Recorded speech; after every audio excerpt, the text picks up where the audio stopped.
Halo sahabat Kompas TV, hari ini kita akan update 3 berita terpopuler yang terjadi pada Rabu 14 Mei 2025.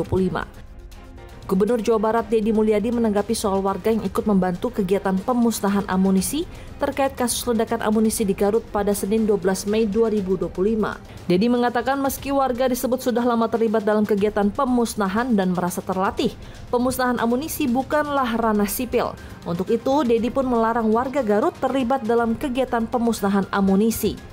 Pertama, kalau pengakuan dari kemarin orang yang kebetulan sudah bekerja 10 tahun di situ, mereka posisi di situnya bekerja, membantu teman-teman yang anggota yang ada di situ. Nah, kemudian apakah itu diperbolehkan atau tidak, biarkan itu Mabes TNI yang menjelaskan.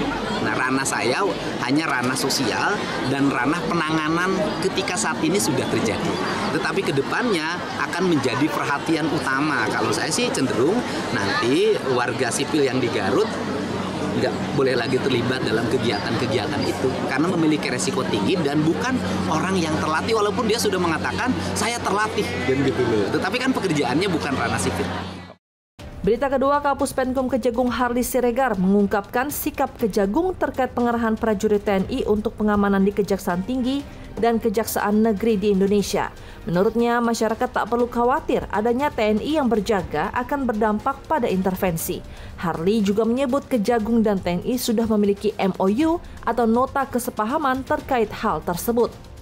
Perlu kami tegaskan bahwa sebenarnya bentuk perbantuan atau dukungan pengamanan yang diberikan oleh teman-teman dari TNI di institusi kita sesungguhnya tidak ada kaitan dengan proses pelaksanaan tugas fungsi dalam penegakan hukum yang dilakukan oleh kejaksaan. Karena saya sampaikan bahwa fungsi perbantuan dukungan pengamanan yang dilakukan oleh TNI itu lebih bersifat kepada pengamanan yang bersifat fisik terhadap aset, gedung, ya. Nah, sedangkan terkait dengan pelaksanaan tugas fungsinya tentu kami melakukan itu secara independen, ya.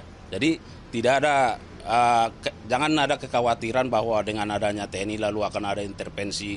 Ya, buktinya selama ini terkait penanganan koneksitas kita umumkan juga, ya kan. Nah, termasuk perkara-perkara yang lain, ya. Jadi tidak berkaitan. Jadi murni bahwa TNI dengan MOU yang kita miliki, salah satu butirnya itu adalah bahwa TNI dapat memberikan bantuan dukungan terhadap pelaksanaan tugas fungsi dari kejaksaan.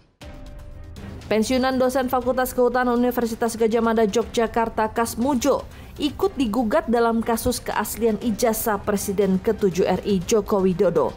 Ia mengaku tidak siap jika dirinya ikut berurusan dengan pengadilan di kasus ijazah Jokowi. Kasmujo menyebut dirinya akan dibantu oleh pihak Dekanat Fakultas Kehutanan Universitas Gadjah Mada jika dirinya dihadapkan masalah ataupun pertanyaan seputar ijazah Joko Widodo. Tapi akan menjawab sejujur-jujurnya sih Pak Ji. Iya. Kalau misalnya besok diajak ke pengadilan Sleman Pak untuk dipertemukan dengan yang menggugat, apakah bersedia Pak? Saya begini.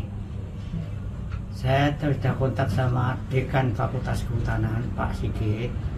Segala sesuatunya terkait Pak Kas, apakah itu urusan ijazah, urusan perdata, atau urusan sebagai wakil untuk memberi penjelasan, semua dari fakultas sudah bilang, semua nanti suruh ke sini Pak, nanti kita jawab semua.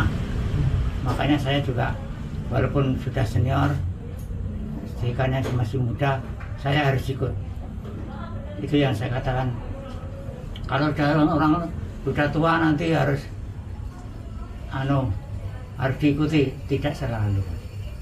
Itu dia 3 berita terpopuler yang terjadi pada hari ini. Saksikan top 3 news lainnya. Jangan lupa untuk like, comment, and share channel Kompas TV.